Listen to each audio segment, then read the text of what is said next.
So when you're weaving, it's always the same pattern, over, under, and it really helps to use the strips that are as dry as possible. So the first ones you started with, if you're just making them all in one day. So I have each of these pieces of my loom, so I'm gonna go over the first one, under the second one, over the third, under the fourth, over the fifth, under the sixth, and you can see I'm basically picking up every other strip. And then to make them fit, you want to push them to the edge. And this is really helpful if you have nails. And if you don't, I would be more than happy to help you. So now the trick to weaving is that you want the next one to be the opposite. So I'm not going to go over the first one. I'm going to go under the first one.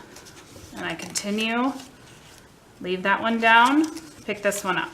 Leave that one down, pick this one up. Leave the next one down, pick this one up.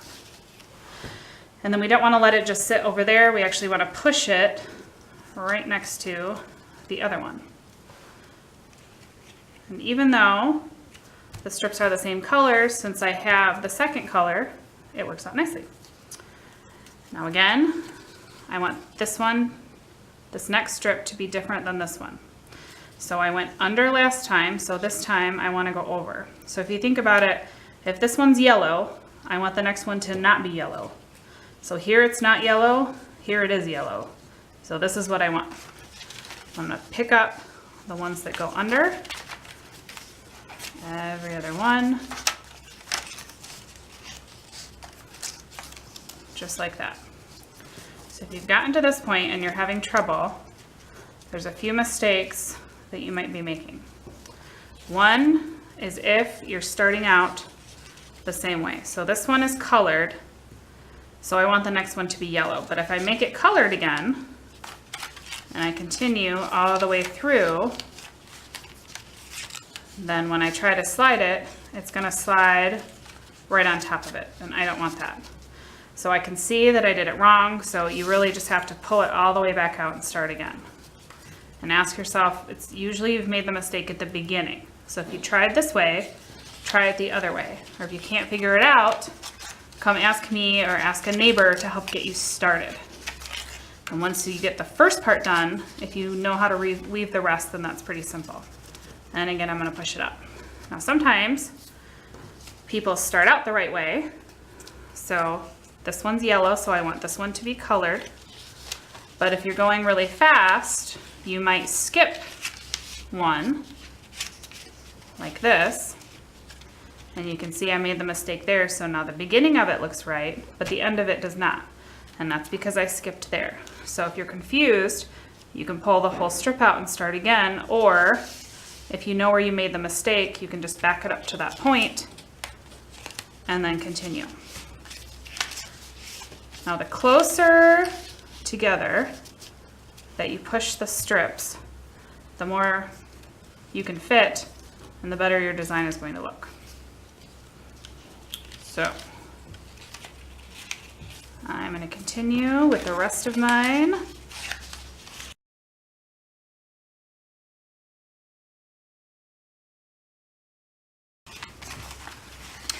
When you start to get to the end, it's hard to pick up the strips. So if you push from underneath, as you push from the end, that usually works, but it is a little tricky.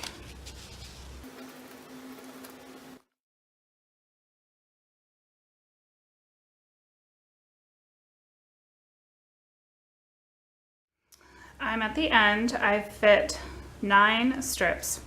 And when I push this one over, I definitely do not have room for any more. Now sometimes, especially if you only have 8 strips in there, if you push them closer together, you should be able to fit a 9th. But even if I push them as far as they go, I don't have room for a 9th. So this means that my weaving is done. Before you do the next step, I would like you to show this to me, Mrs. Phelps, so that I can make sure that they're all pushed together. Because the next step is we're going to glue our strips down so that they don't move. So I'm gonna pick up the ends, do 1 dot of glue, and push these down so that my beautiful strips don't slide out.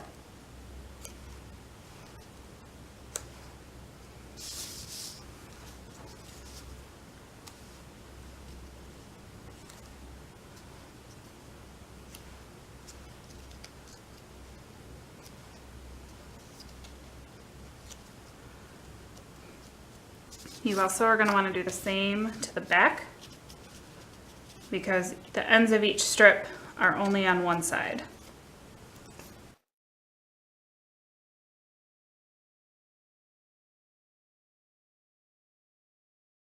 And if I push them down, they should stay.